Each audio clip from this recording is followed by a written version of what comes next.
is Lisa Heywood, and I'd like to welcome you to Callers Chat. Every month or so, I invite a different caller or speaker to come and chat to me about all things calling.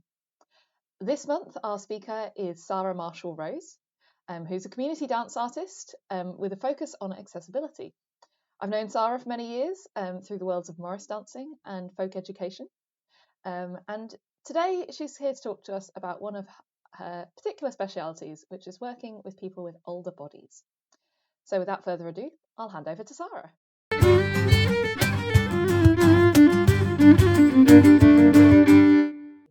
So thank you very much for having me, Lisa. So I'm Sara Marshall-Rose, and what can I tell you about me?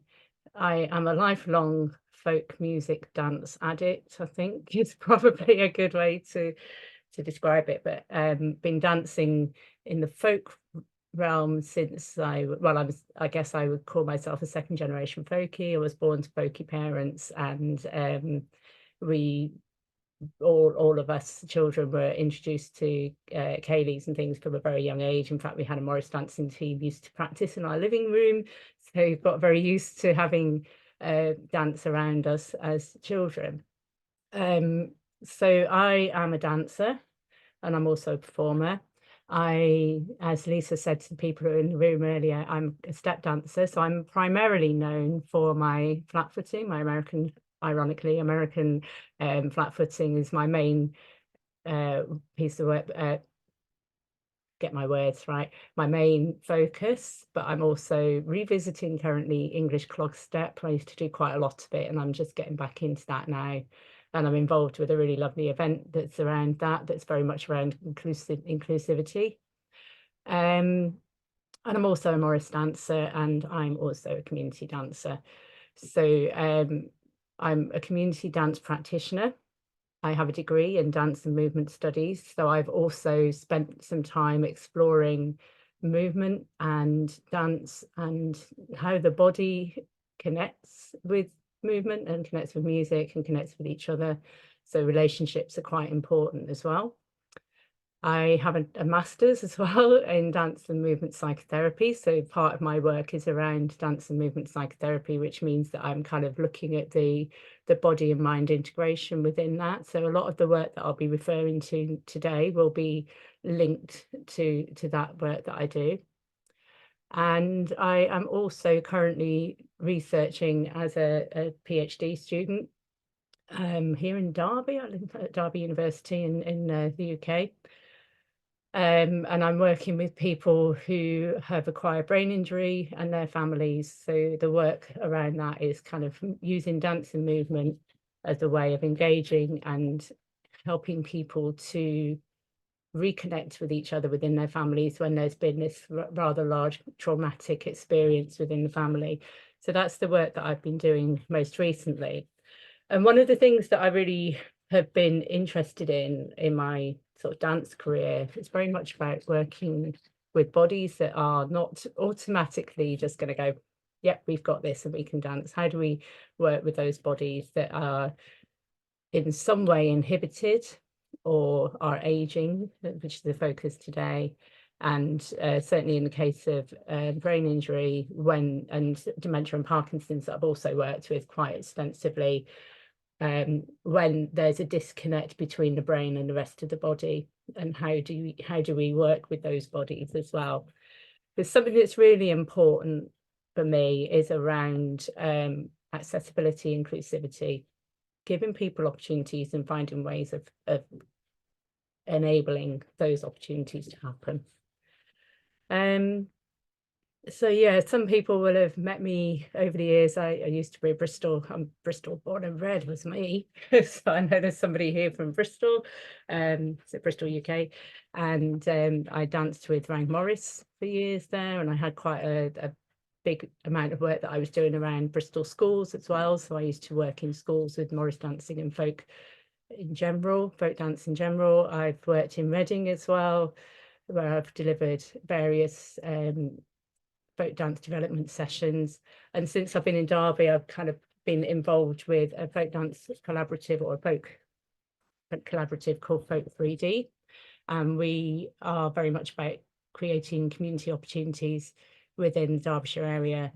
Sometimes that involves working with the local folk festival, sometimes it involves working in schools and working in the community. So I've recently won the FDUS award for folk dance development. So we're going to be doing an accessible English ceilidh, and that's quite exciting because that is going to be around really thinking about more deeply, how do we have an intergenerational opportunity to dance together?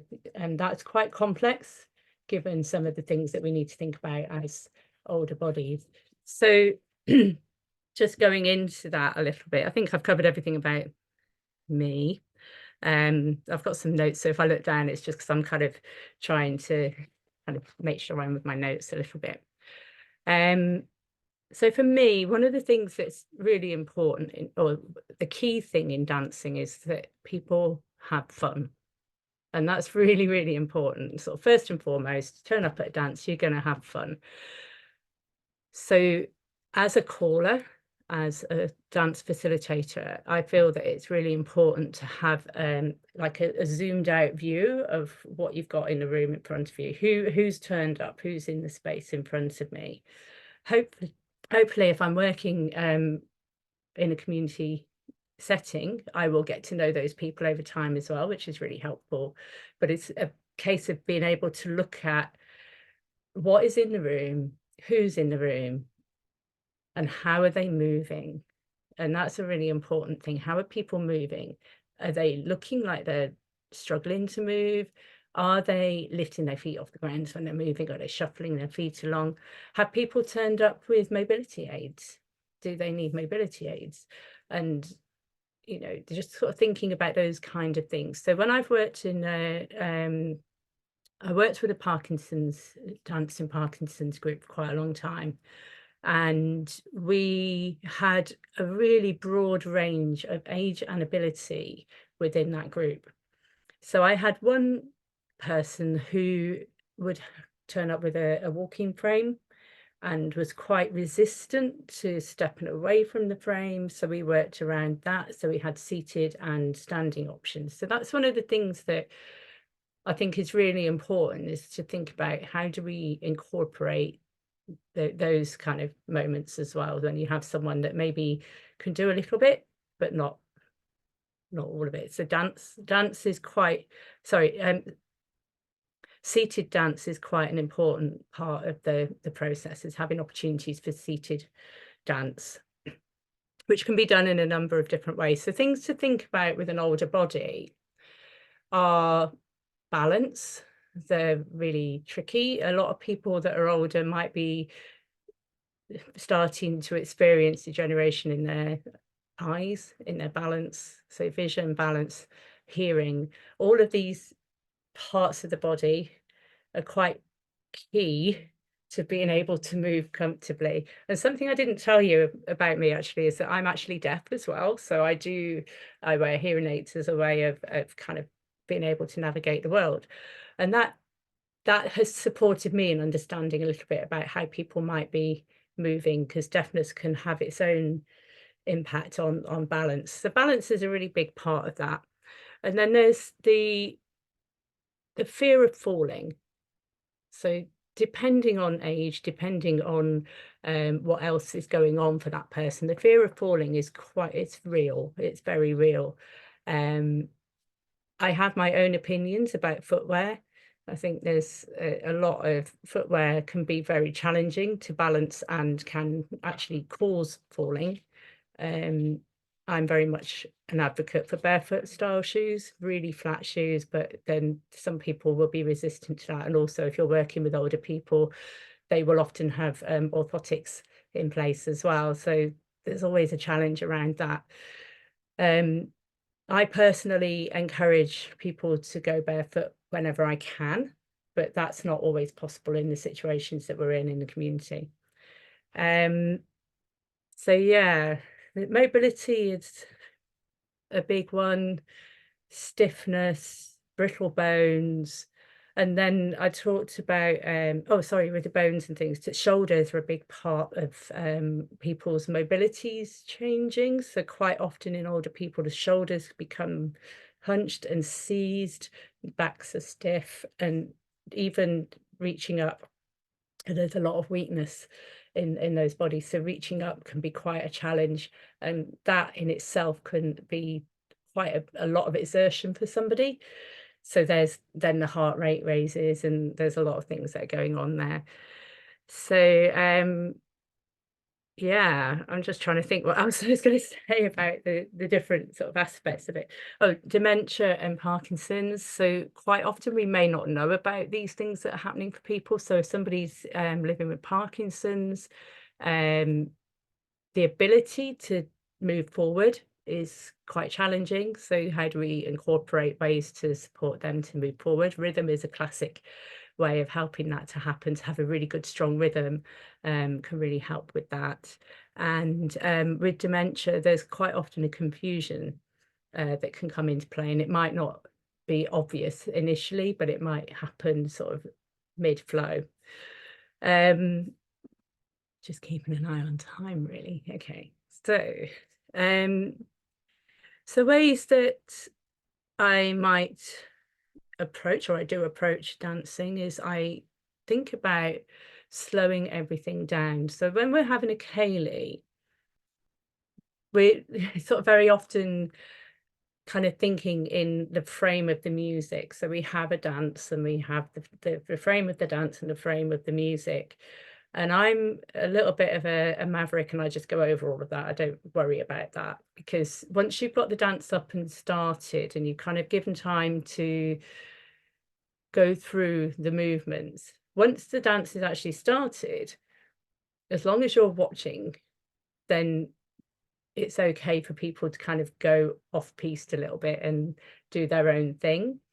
The key then is to be watching for safety and just being aware. So one of the things that I would say is, if you're working with older people, try and keep the groups smaller, try and keep the spaces clear, try and give opportunities to have seats as well, and then adapt any of the dances that you do have. So if it's a classic dance and it's like a long waist set, for instance, you can have one side could potentially have seats, and then the other side could be people who are standing. And then I do things like I use scarves as well, so that the person that's seated can be holding the scarf, and then somebody can go around them and move around them with that scarf. So you feel like you're in a spin, but you're not actually in a spin, and you can keep it quite low, and you can keep it slow, you can change it over, and just be really aware of how somebody's moving with that. Generally, people are pretty good at managing their own bodies, but it's giving those opportunities so they don't feel like they have to do it in full speed. We can do it nice and steady, everyone at their own pace. And if people need a little bit of a prompt as to what to do next, you can just call a move, and then they can be engaged. So I really like the American square dance approach, where there's just a constant flow of calls, and everyone just joins in their own time when it's done in that way. And I really like that sort of very traditional style of American square dancing. So that's a really nice way of accessing. So like I said, the beat is something that's really important. So having a strong beat in the music can really help to enable somebody to move forward if they've got Parkinson's. But it can also help just in general to practice marching skills. And if that's all that somebody's doing when they're standing is marching, or they can be on their seat marching, keeping in time is a really nice way of everyone being together. Trying to think what else. I've got a whole load of notes, but I'm kind of going all over the place with this, really. So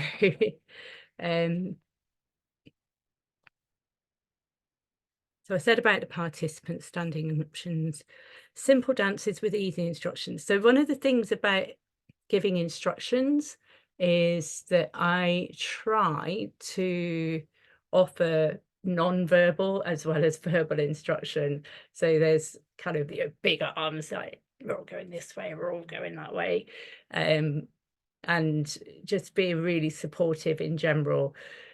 So the music may be going I'm not very good when it comes to describing music. I don't have music theory in my brain, but I kind of think of slowing everything down. So the music will be going at its usual pace, but the dancing can be slowed down to half speed. So we can encourage people to work at half speed, so they don't have to rush through the dance. They don't have to be at the certain point of the dance at a certain time.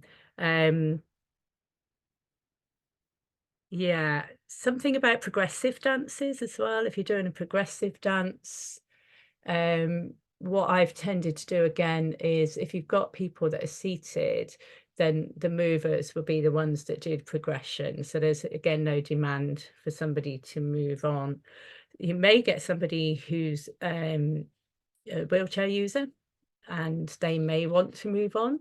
And I think it's really about trying to find people's preferences, learn preferences in movement when you can. So when you've got that opportunity to build and get to know people, you can learn those preferences, and ask if people want to be involved, and ask, especially if somebody is using a mobility aid and if they are a wheelchair user. I think it's very, very important to make sure you ask the person using the chair. I've seen so many examples of people just kind of grabbing the handles and off we go, you're going to enjoy this. And it's just like, it is the worst. And it still happens to this day. It's just the worst thing that can happen. There's absolutely no opportunity for that person to say what they want. And suddenly they're put in this situation that they really probably are not enjoying very much. So yeah, I'm trying to think. Yeah, making it fun, not stressful.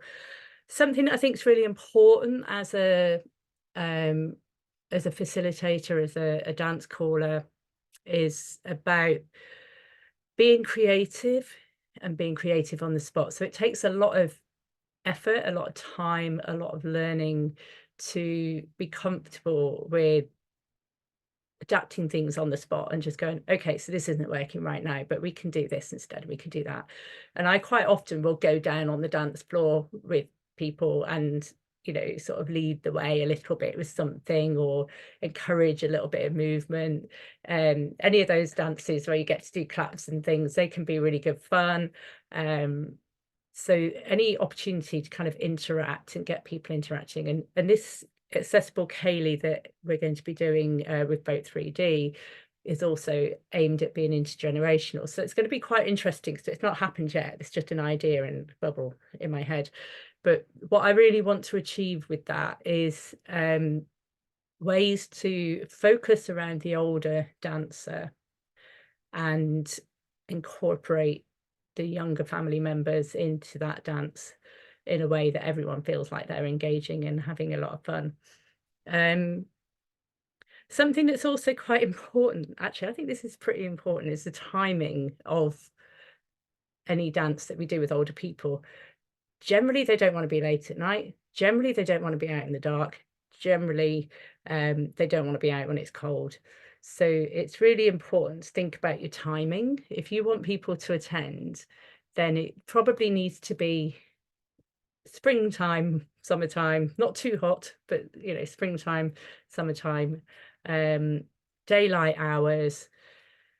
And it's also another thing to think about is cost. So I know it sounds a little bit crazy to be thinking like that, but quite often people that are older don't have a lot of money for various reasons, and we want to make an event accessible from a financial point of view as well.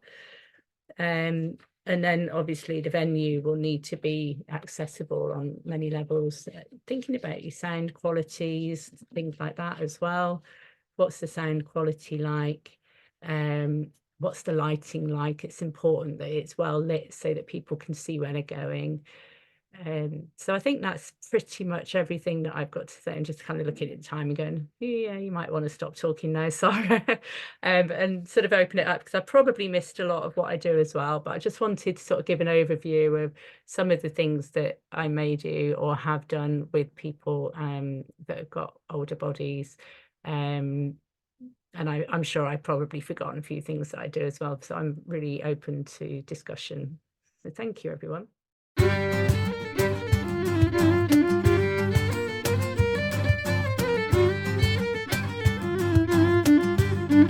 you.